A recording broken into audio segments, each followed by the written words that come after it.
Red Dead Redemption 2. Guns. I don't know if you know this, but people often shoot guns in Red Dead Redemption 2. But what if you didn't want to? Today's goals are going to be 1. Melee as much as possible. Number 2, use throwables if needed. And number 3, as a last resort, use a revolver. Please keep in mind that throughout the video, I am going to have to dodge like a lot of bullets, which means that the camera is unfortunately going to be bouncing around a lot, so sorry about that. We start off chapter 1 in the mountains. Micah leads us to a house and we go look at it. Simple.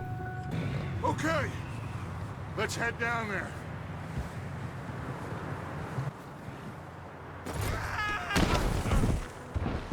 Since Arthur now has a concussion, we decided to just let Dutch do the talking. For March.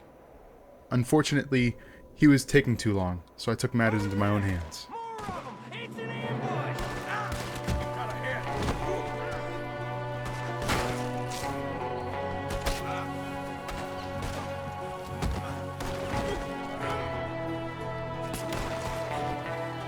Watch out! I was a little worried about the guy in the window, but turns out Micah actually shot him for me.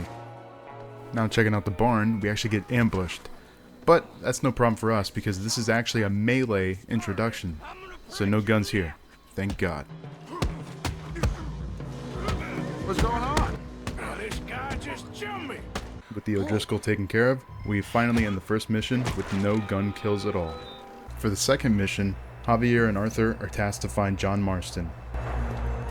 That's quite a scratch you got there. Never thought I'd say this, but it's good to see you, Arthur Morgan. On our way back to the horses, it seems like the wolves weren't finished just yet. You see that on the ridge? Perfect. So my first thought was just to lead them away from John and then just start using the knife to kill them, right? Well, this is me legit mashing the key. Arthur would not swing, I don't know why. Occasionally on a blue moon, he would actually hit them, but it seemed random. Who knows? Maybe Arthur was still recovering from the concussion from earlier. I don't know. It didn't matter though. Because of this, my first attempt didn't last very long.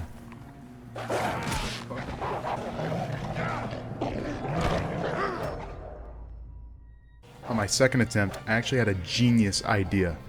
I led him all the way up to the top of the mountain, and then I would drop him all the way down. This sort of worked. Only one of them actually died, but it was progress. Eventually, I just said fuck it and started kicking. I mean, it worked way better than using the knife. With that, the final wolf ran off, and we could finally begin the next part. I was a little bit worried about the ride back, because the wolf called for backup, but then I realized I'm on a horse, right? The horse is doing melee. Genius, right? With this 1000 IQ play, we can move on to the next mission and return John home. Ay, careful, idiotas! It's his leg! Oh, come on, let's get you warm. Thank you, Arthur. Thank You got any other lost maidens need saving? Another potentially problematic mission was this one, where you have to meet Pearson and then go hunting with Charles. It gives you a bow, and I obviously can't use the bow, so that meant that I had to hunt just using the knife alone. Don't overdo it. Surprisingly, it actually went really well, like way better than the wolves. Like he actually swung with the knife. I went to go get the second deer, and things weren't as clean, unfortunately. Well, it's dead now. Come on, let's get these over to Pearson. And thank you for showing me how to use the bow properly. And with that blatant lie, the next mission sees us camping out in a Driscoll hideout. The gang gets set up at the bottom, and then, well, they start killing O'Driscolls. I decided to let Dutch take the lead again because, I mean, they have guns. Overall, the mission was pretty easy. It was just knifing, knifing, knifing, and tackling, and more tackling, and then knifing again. Oh my god, are you kidding? Almost dying on top of the water tower by accident. Oops. But I mean, fairly simple stuff.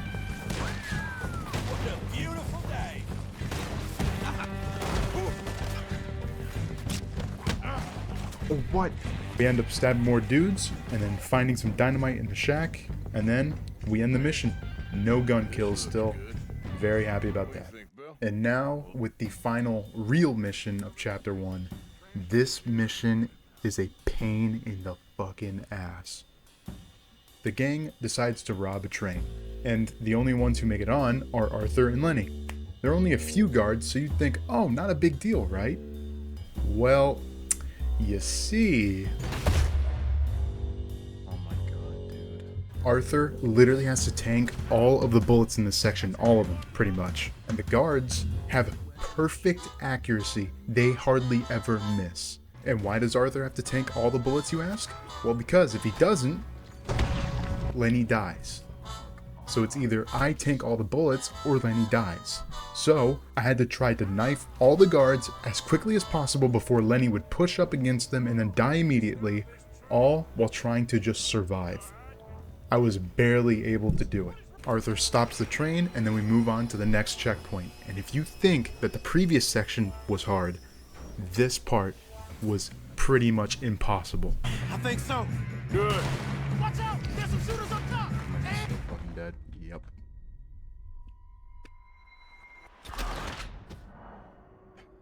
Imagine taking all of the problems from the previous section, except you're not in a confined space. You are now out in the open and there's thousands of enemies everywhere. Now Lenny could just get shot from any direction, and it doesn't matter. This means that if I was out knifing people, Lenny could just get shot and I could not save him. He could just get shot, killed, and then I would have to restart from the previous section. I eventually figured out that if I stay in cover, Lenny stays in cover. So anytime I'm out of cover, Lenny's out of cover. So I just waited in cover to see what he would do, see if he would kill any of them, and it didn't work out so well. I'm scared that if I move up, he's gonna fucking...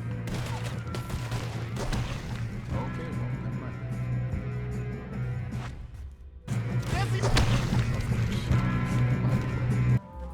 I eventually tried to lead Lenny into the train, and then I would use the gun only to divert attention toward me while Lenny would run into the train. And it seemed like he took that phrase a little seriously.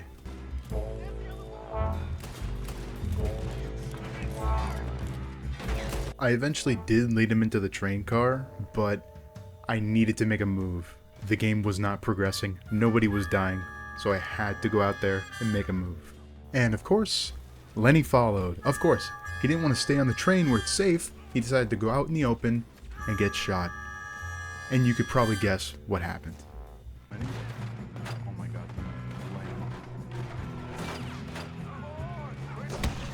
Lenny! Oh my god, why do you stay out in the open? You fucking idiot. Get in cover. I then thought to myself, well, if Lenny could follow me in the train, maybe I can lead him to the other side where all the enemies wouldn't be. So that way I could take care of them individually. Maybe his AI would get busted or something. I don't know. I was desperately grasping for straws at this point. And of course, he didn't follow me. He just ran off, way off in the distance, running into every single bad guy on the map. And then you could probably guess what happened next.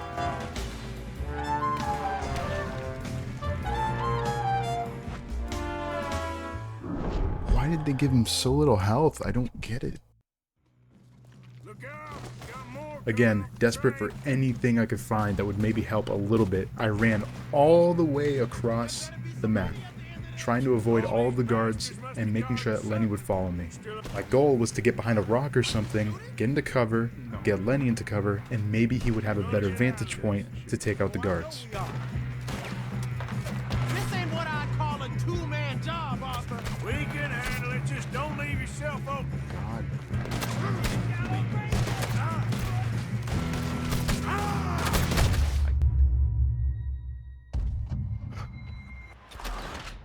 I unfortunately decided to just call it here.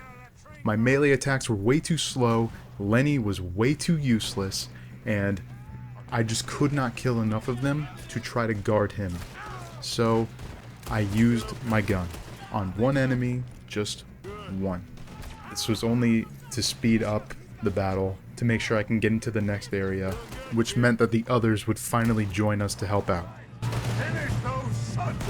Thankfully, they were way better at dealing with the guards than Lenny. I never want to play this mission again. In the next scene, I decided just to play it safe, not use the gun, and it seems like Dutch was actually doing a melee run of his own.